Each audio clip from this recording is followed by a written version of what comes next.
বোনেরা, বোরকা, হিজাব আর নিকাবে নিজেকে তো খুব সুন্দর করে ঢেকে নিয়েছেন, আলহামদুলিল্লাহ। কিন্তু আপনার হাতের ওই 5 ইঞ্চির মোবাইল স্ক্রিনটার দিকে যখন তাকান, তখন কি আপনার চোখের পর্দা থাকে? একটু কি কখনো ভেবেছেন, রাত জেগে যে সিরিয়ালের সুদর্শন নায়ককে দেখে আপনি মুগ্ধ হচ্ছেন, অথবা ইনস্টাগ্রাম, ফেসবুকে স্ক্রোল করার সময় যে পরপুরুষদের দিকে তাকিয়ে আপনি নিজের অজান্তেই প্রশংসা করছেন, তা আপনার ঈমানকে কিভাবে তিলে তিলে ধ্বংস করছে? আমরা অনেকেই ভাবি, আমি তো আর খারাপ নিয়তে দেখছি না, শুধু নাটকই তো দেখছি, সে তো আর আমার সামনে বসে নেই। কিন্তু ইসলামে চোখের জিনা শুধু পুরুষদের জন্য নয়, নারীদের জন্য সমানভাবে হারাম। আসসালামু আলাইকুম ওয়া রাহমাতুল্লাহি ওয়া বারাকাতুহু। আমার প্রিয় বোনেরা, আজকের এই বিস্তারিত ভিডিওতে আমরা জানবো একজন মুসলিম নারী কিভাবে এই ডিজিটাল ফিতনার যুগে নিজের চোখের পর্দা করবেন। আজকের এই ভিডিওটি একটু বড় হতে পারে, কিন্তু বিশ্বাস করুন, এটি আপনার ঈমান এবং আপনার সংসারের শান্তি রক্ষার জন্য একটি লাইফ সেভিং গাইডলাইন হতে চলেছে।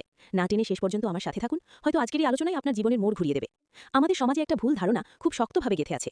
চোখের পর্দা বা দৃষ্টি অবনত রাখার কথা উঠলেই আমরা ধরে নিই এটা শুধু পুরুষদের দায়িত্ব, পুরুষরা নারীদের দিকে তাকাবে না, ব্যাস।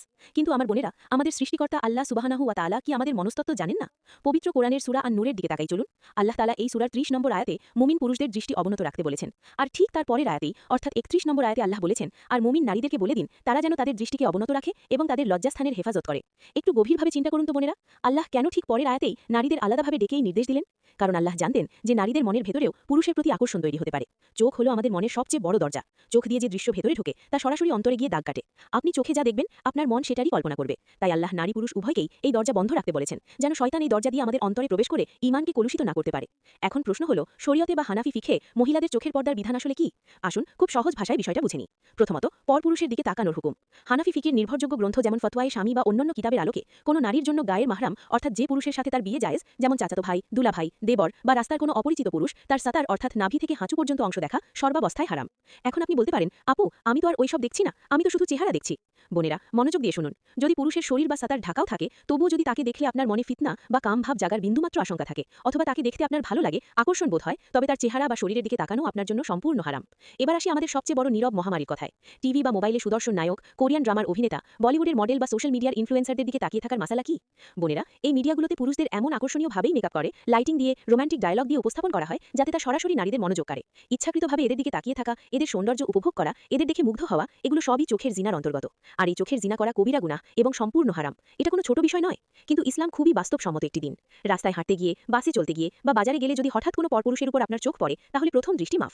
কিন্তু দেখে ভালো লাগলো বলে যদি আপনি দ্বিতীয়বার ফিরে তাকান, তাহলে সেটা গুনাহ। নবীজি সাল্লাল্লাহু আলাইহি ওয়াসাল্লাম হযরত আলী রাদিয়াল্লাহু আনহুকে লক্ষ্য করে বলেছেন, প্রথম দৃষ্টি তোমার, কিন্তু দ্বিতীয় দৃষ্টি শয়তানের। তাই হঠাৎ চোখ পড়ে গেলে সাথে সাথে দৃষ্টি নামিয়ে নিতে হবে। বোনেরা, এখানে একটু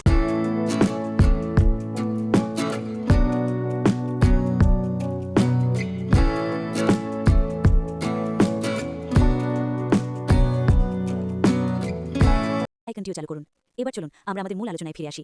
বোনেরা, মাসালা তো জানলাম, এবার আসুন একটু আমাদের জীবনের চরম বাস্তবতায়। কেন আল্লাহ এটা হারাম করলেন, এর পেছনের রহস্যটা কি?